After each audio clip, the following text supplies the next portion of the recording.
Captain Zexthal stood on the bridge of his flagship, the Bloodfang, watching the stars through the massive viewing screen. His 8-foot frame was covered in natural armor that gleamed like black metal. Sharp claws extended from his fingers as he gripped the command rail. Behind him, dozens of Vorthak warriors worked at their stations. Their movements precise and deadly. The Vorthak had ruled the galaxy for 3,000 years. They were the ultimate predators, born on a world that would kill most other species in minutes. Their home planet Krekstar had surface temperatures hot enough to melt lead. The air pressure could crush most aliens flat. Deadly creatures roamed the volcanic landscape, hunting in packs of 50 or more, but the Vorthak had survived. More than survived, they had conquered. They turned their harsh world into their strength. Every challenge made them stronger. Every threat made them deadlier. Now they commanded an empire of 847 worlds, and every species in the galaxy feared them. Zexthal's second-in-command, Lieutenant Krianoth, approached with a datapad. "Captain, long-range sensors have detected something interesting in the outer." Spiral arm, energy signatures from an unexplored system. The captain's eyes glowed with interest. "Show me." The main screen changed to display a star map. A yellow star sat in the center, with several planets orbiting around it. The third planet from the star showed clear signs of civilization, energy patterns, artificial structures, and what looked like primitive spacecraft. "Analysis shows they have basic technology," Krianoth reported. "Simple metal construction, chemical propulsion, and electromagnetic communications. Very primitive compared to our bioengineering." Zexthal's mouth curved in what might have been a smile showing rows of sharp teeth. "Another young race playing with toys. Have they detected us?" "Not yet, Captain. They appear to be scanning space, but their sensors are too weak to see us at this distance." The captain turned to face his bridge crew. Every warrior stood at attention, their armor gleaming under the red lights. They were the finest soldiers in the galaxy, bred for war and conquest. Each one could tear apart a dozen enemies with their bare claws. "Prepare the fleet," Zexthal commanded. "We will add another world to our empire." The Vorthak fleet was a sight that had terrified countless species. Massive ships shaped like living creatures, their hulls grown rather than built. Bio-armor that could heal itself covered weapons that could crack moons. The Bloodfang alone was 3 miles long, with smaller destroyers and cruisers surrounding it like a pack of metal wolves. As the fleet moved toward the yellow star, Zexthal thought about the coming conquest. It would be easy, like all the others. The aliens would see their ships and surrender immediately. Those that fought would be crushed within hours. The survivors would become slaves, working to feed the Empire's endless hunger for resources. He had done this hundreds of times before. Every species followed the same pattern. First came fear, then desperate resistance, then inevitable defeat.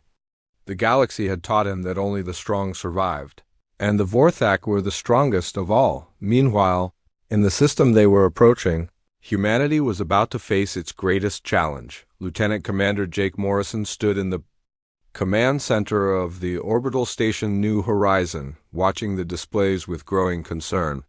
The station orbited Earth at a distance that gave him a perfect view of both his home planet and the vast emptiness of space beyond. "Admiral Chong, we're getting readings from the outer sensor network," he reported to the woman beside him. Admiral Lisa Chang was Earth's top military commander, a veteran of the wars that had finally united humanity under one government. "What kind of readings?" she asked, her voice calm despite the tension in the room.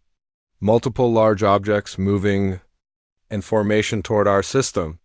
They're still weeks away, but the energy signatures are unlike anything we've seen before." The Admiral studied the data flowing across the screens. Earth's united government had been preparing for this moment for decades. First contact with an alien civilization was always a possibility, but they had hoped it would be peaceful. "Size estimates?" Chang asked. "The largest object appears to be over 4 kilometers long. Smaller ships surrounding it, but even those bigger than our largest vessels." The Admiral was quiet for a long moment. Earth's space fleet was impressive by human standards, but these alien ships dwarfed anything humanity had built. The largest human vessel, the carrier Defiant, was only 800 meters long. "Have they made any attempts to communicate?" she asked. "Not yet, Admiral. But they're broadcasting something on multiple frequencies. The language computers are trying to decode it, but it's unlike anything in our databases," Chang nodded. "Alert. All fleet commanders. Bring our ships to ready status, but don't take any hostile actions. We need to be prepared for anything." As the hours passed, more information came in. The alien fleet was definitely heading for Earth, moving at speeds that suggested technology far beyond human capabilities. Their ships seemed to be made of some kind of organic material, unlike the metal and ceramics humanity used. Captain Amy Rodriguez received the alert while her ship, the Defiant, was on patrol near Mars. She was Earth's most experienced combat pilot, having fought in the asteroid mining wars and the lunar rebellions. Her ship was humanity's finest achievement, a fusion of human engineering and determination. "All hands, this is the captain," she announced over the ship's communication system. "We have contact with an alien fleet approaching our system. This is not a drill. All crew to battle stations." The Defiant's crew moved with practiced efficiency. They were Earth's best, trained for combat in the harsh environment of space. Unlike the aliens approaching them, humans had to rely on technology to survive away from their home world. But that technology was tested and proven in countless battles. Both fleets moved closer to their inevitable meeting. Neither side knew what to expect. The Vorthak saw another primitive species ready for conquest. The humans saw a threat to their homeworld that had to be stopped. The stage was set for a confrontation that would change both species forever. In the cold vacuum of space, two different kinds of predators were about to meet. One had conquered through strength and fear. The other had survived through intelligence and cooperation. Soon, the galaxy would learn that there was more than one way to be dangerous. The Vorthak fleet entered Earth's solar system like a storm of metal and flesh. Captain Zexthal watched the small blue planet grow larger on his screens, already planning how to divide the spoils among his warriors. The planet looked soft and welcoming, covered in water and white clouds. Perfect for a weak species that had never known real hardship. "Captain, we're receiving transmissions from the planet," reported Lieutenant Krianoth. "They're broadcasting on multiple frequencies." "Let me hear their surrender," Zexthal said with amusement. The bridge speakers crackled to life. A human voice, clear and strong, spoke in what the translator recognized as the dominant language of the planet. "This is Admiral Lisa Chang of Earth Defense Command. Identify yourselves and state your intentions." Zexthal laughed, a sound like grinding stone. "Play our standard message." The communication array sent Earth's government the same ultimatum the Vorthak had delivered to hundreds of worlds. The message was simple and direct. Surrender immediately or face complete destruction. Submit to the Empire and become slaves, or die fighting a hopeless battle. The human response came back within minutes. Captain Amy Rodriguez's voice cut through space with words that made every Vorthak warrior straighten in surprise. "Unknown ships, this is Captain Rodriguez of the Earth vessel Defiant. We have received your demands. Our answer is simple. We do not surrender. We do not submit. Come and take it." Silence filled the Bloodfang's bridge. In 3,000 years of conquest, no species had ever responded to the ultimatum with such direct defiance. Most begged for mercy or tried to negotiate. Some attacked immediately in desperate panic. But none had ever sounded so calm while refusing to surrender. "Captain," Krianoth said carefully, "perhaps they don't understand the power they face." Zexthal studied the human ships on his tactical display. The largest was barely a quarter the size of his smallest destroyer. Their hulls appeared to be made of simple metal alloys, nothing like the living bio-armor of Vorthak vessels. They moved in tight formations, showing discipline, but their weapons looked primitive. "They will learn," he decided. "Target their lead ship. Single plasma burst. Show them what happens to those who defy the Empire." The Bloodfang's main weapon charged with energy that could vaporize a small moon. The plasma cannon had never failed to destroy its target in a single shot. Zexthel watched the human ship through the targeting system, expecting to see it disappear in a flash of superheated gas. The plasma bolt struck the defiant dead center. The energy blast that should have turned the ship into atoms instead spread across an invisible barrier, dispersing harmlessly into space. The human vessel sat in the void, completely undamaged.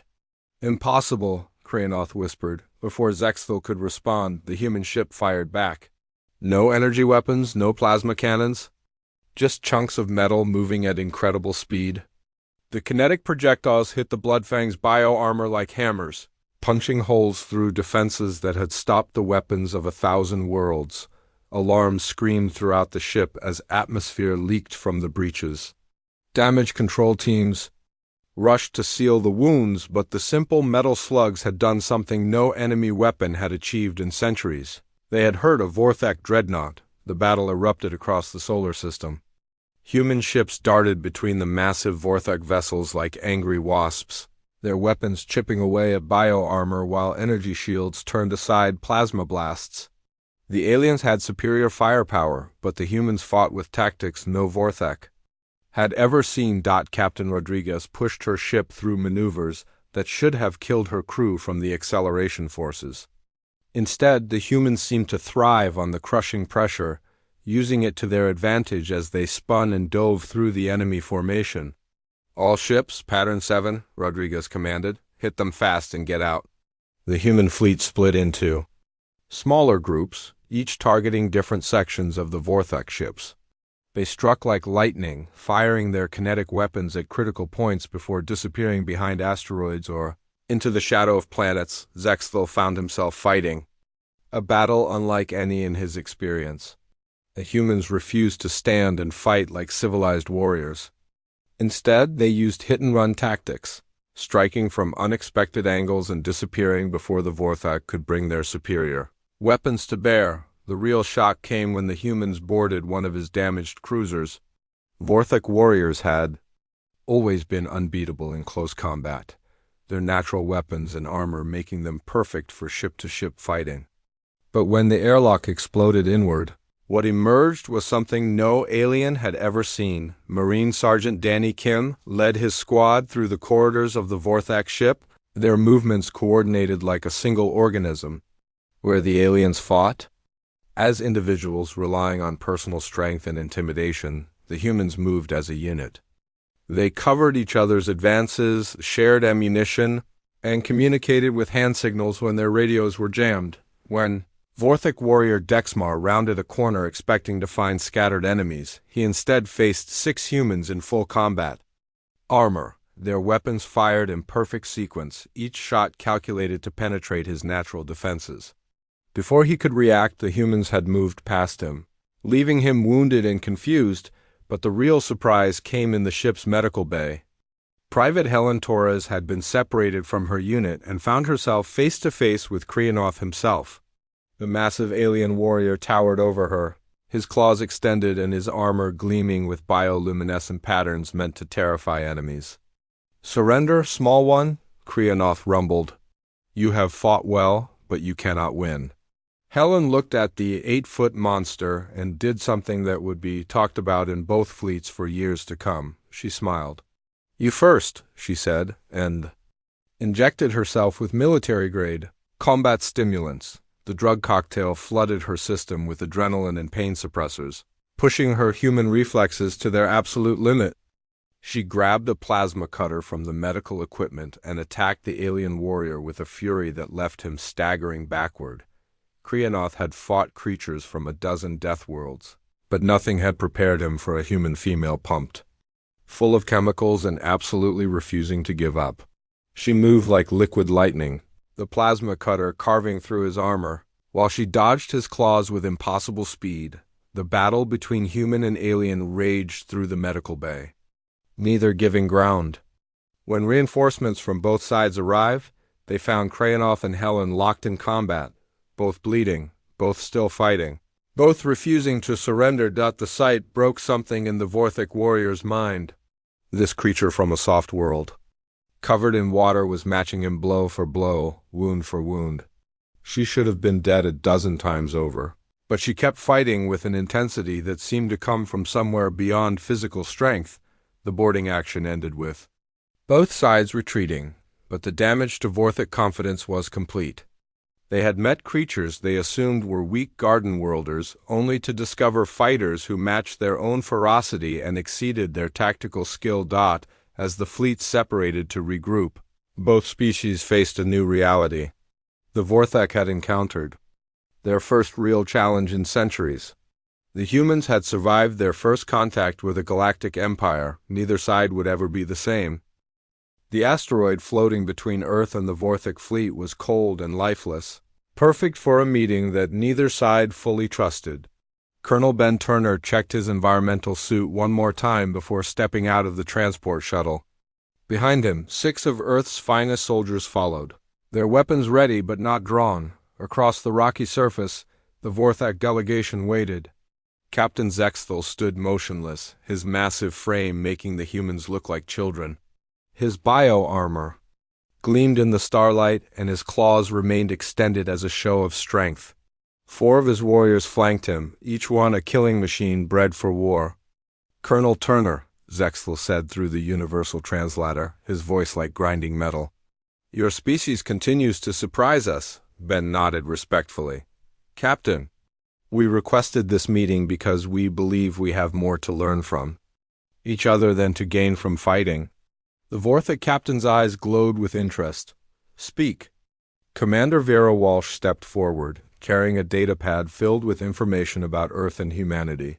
She was the fleet's top scientist, chosen for this mission because of her ability to explain complex ideas in simple terms.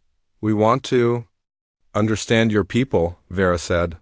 "And we want you to understand ours. You called us weak, but we're still here. You expected us to surrender, but we fought back. Perhaps we're not what you thought we were?" Sub-Commander Dexmar, who had fought Helen Torres in the medical bay, moved closer. "Your warrior female nearly killed me. She should have died from her wounds, but she kept fighting. How is this possible?" Dr. Ryan Clark, Earth's leading expert on human biology, opened his portable laboratory. "May I show you something about human physiology?" The Vorthic warriors tensed, but Zexthal gestured for them to remain calm. "Show us." Ryan activated a holographic display that showed the human body in detail. "This is what we look like inside. We may seem soft to you, but our bodies are designed for something your species has never needed: endurance." The hologram showed human muscles, bones, and organs in action. "You are built for power, for short bursts of overwhelming strength. We are built to keep going. A human can run for days without stopping. We can fight for hours while injured. We can function with damage that would kill most species." Dexmar studied the display with growing amazement. "Your bones are hollow like bird bones, but still strong. Your muscles are smaller than ours, but they never tire. How did you evolve this way?" "Our world made us this way," Vera explained. "Just like your world made you what you are." She activated another display, showing Earth in all its variety.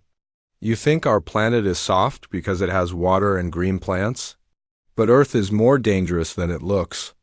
The Vorthic saw images of hurricanes that could flatten cities, earthquakes that split the ground open, and volcanoes that buried entire regions in ash.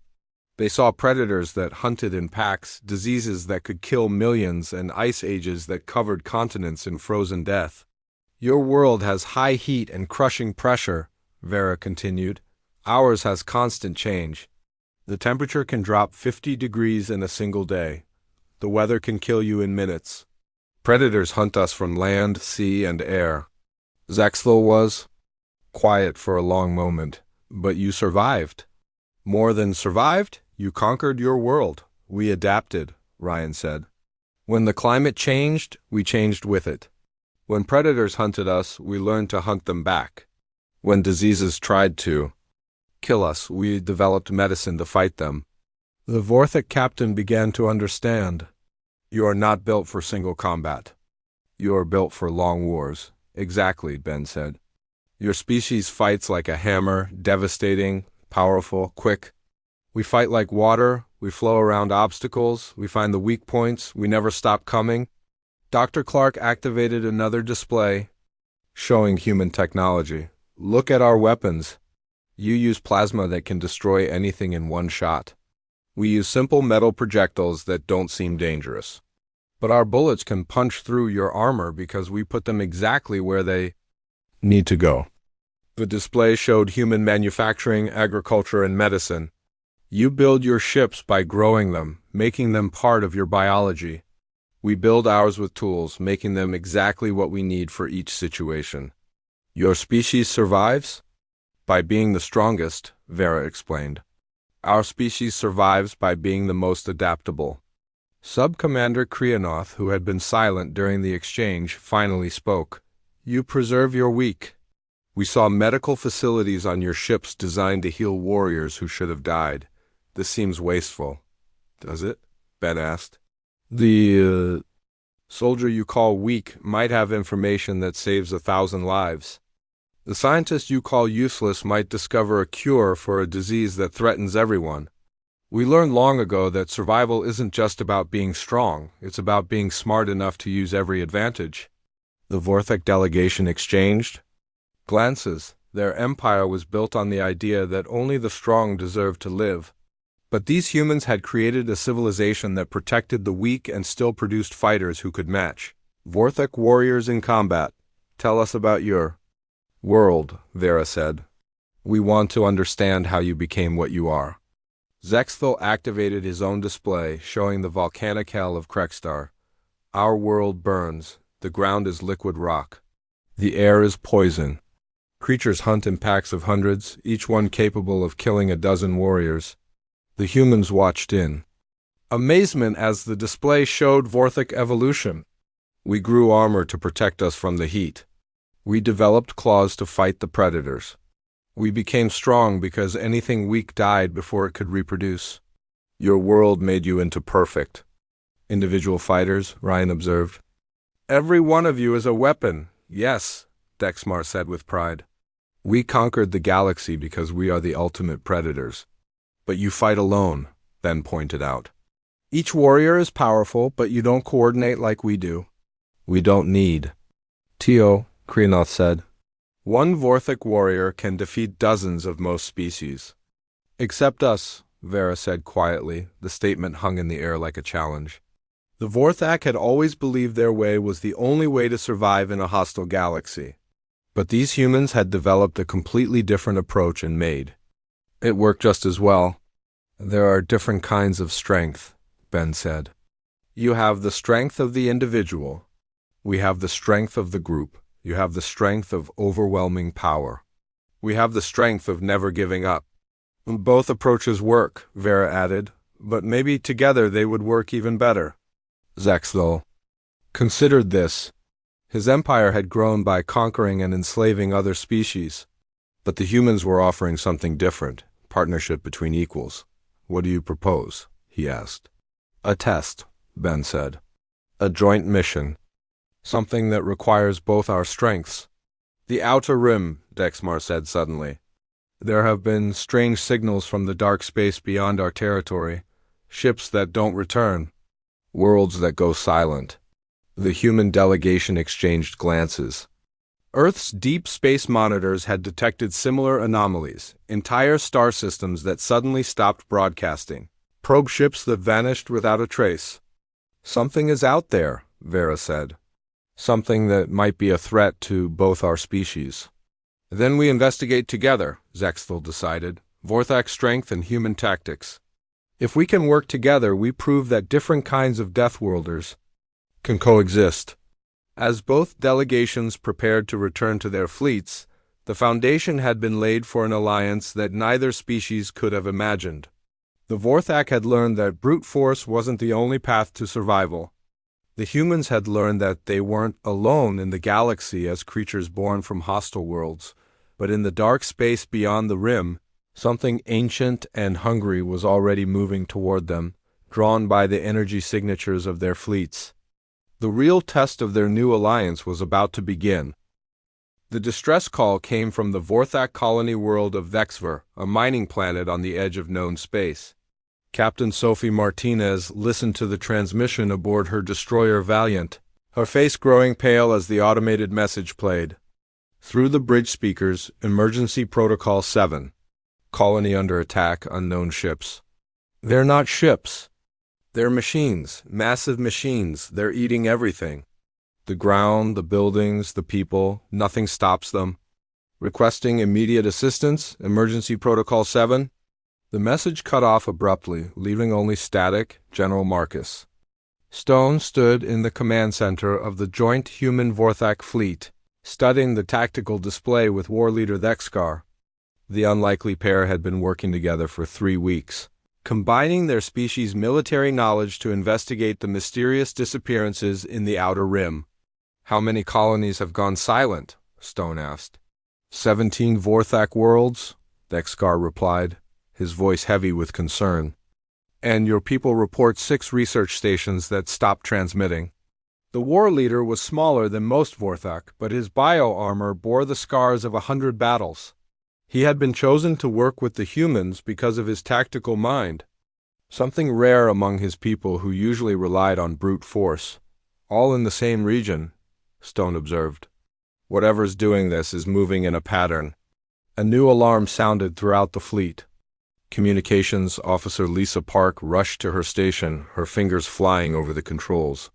"General, we're receiving a transmission from the Deep Space Monitoring Station at Kepler." The main screen flickered to life, showing the face of Commander Lavra Beck. Behind her, the station's lights flickered ominously. "Command, this is Kepler Station. We have visual contact with the hostile force. You need to see this."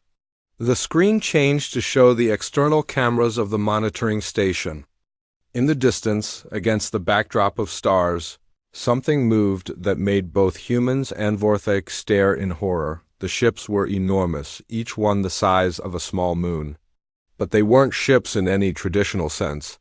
They were machines, geometric structures of black metal and pulsing energy. As the fleet watched, the machines began to tear apart an asteroid, breaking it down into component atoms and feeding the material into their own structures. "By the burning sands of Krekstar," Thexkar whispered. "What are they?" Engineer Casey Foster, one of Earth's top technical specialists, studied the readings streaming from Kepler Station. "They're not just destroying things.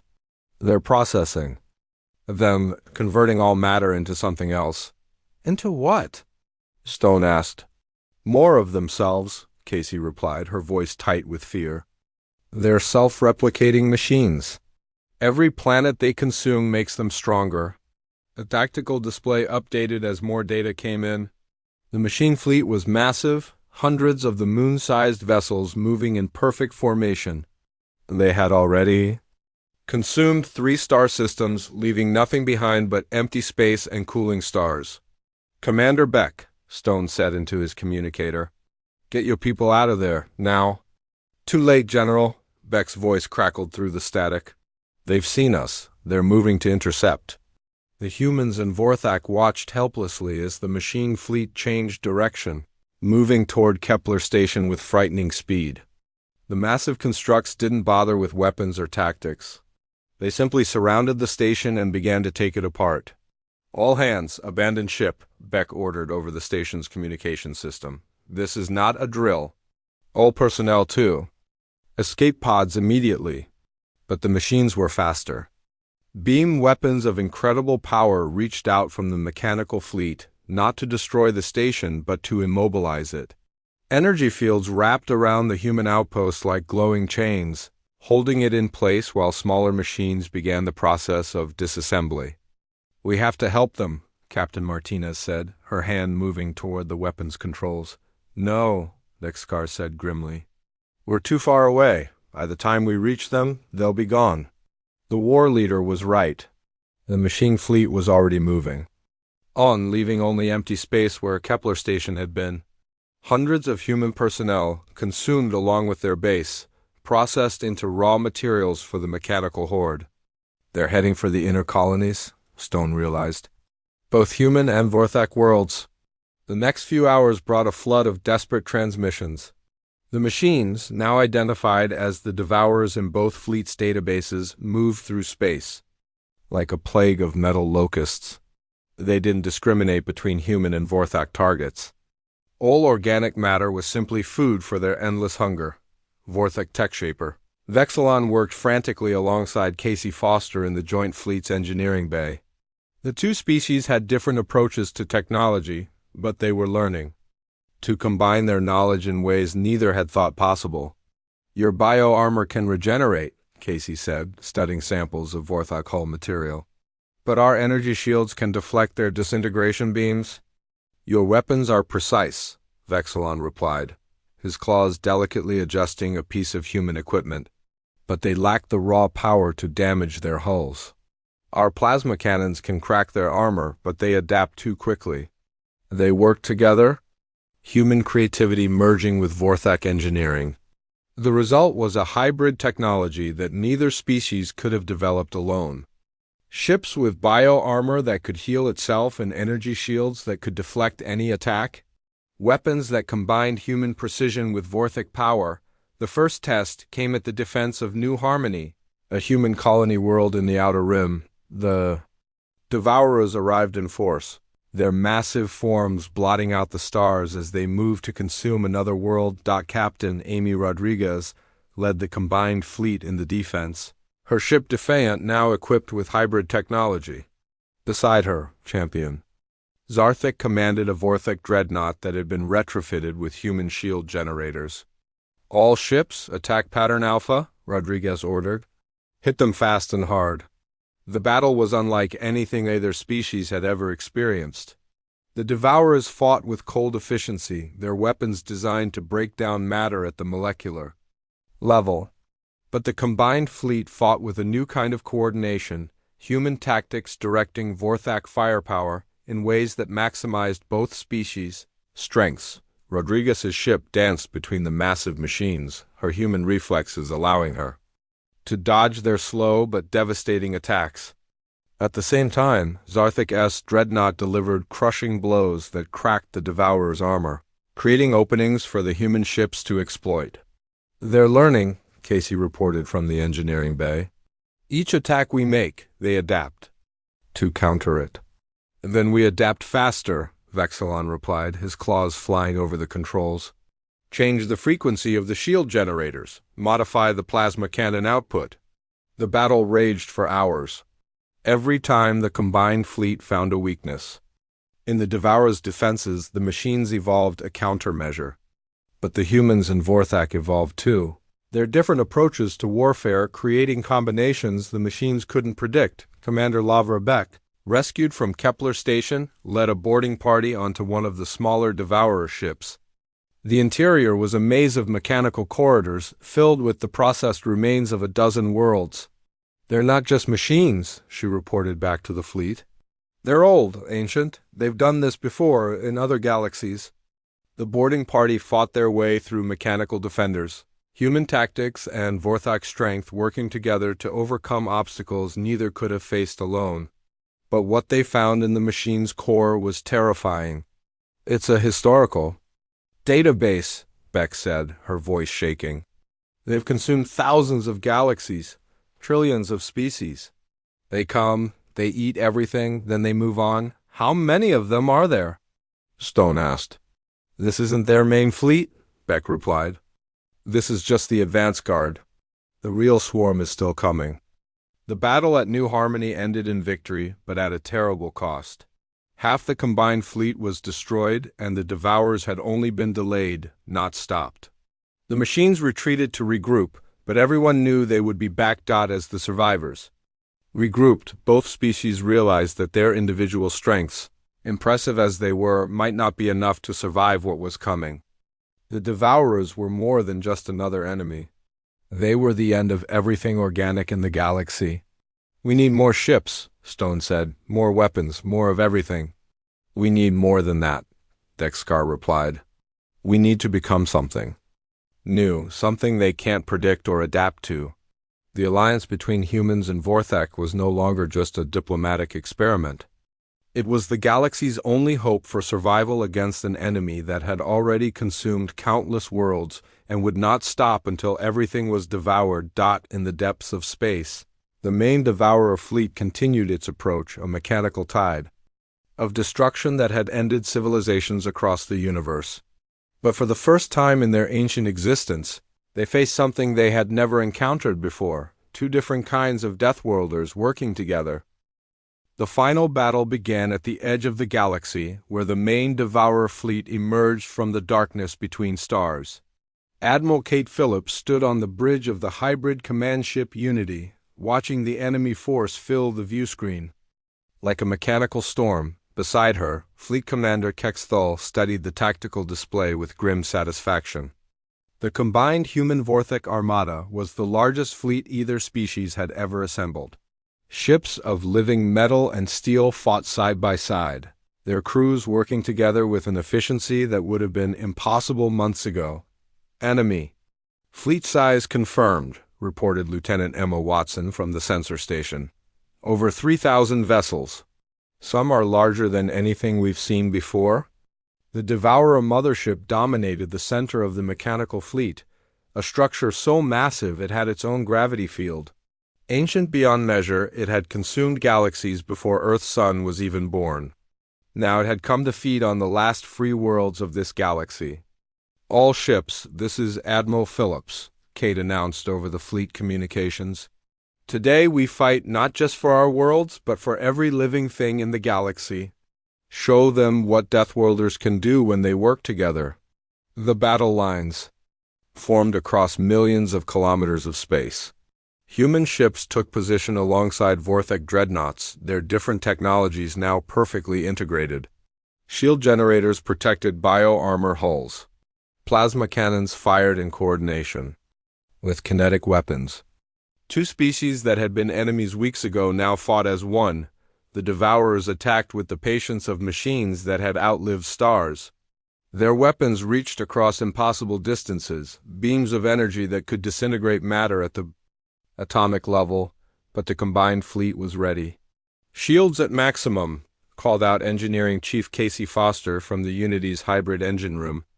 Bio-armor regeneration systems online. All weapons showing green. The first exchange of fire lit up the darkness like a new sun.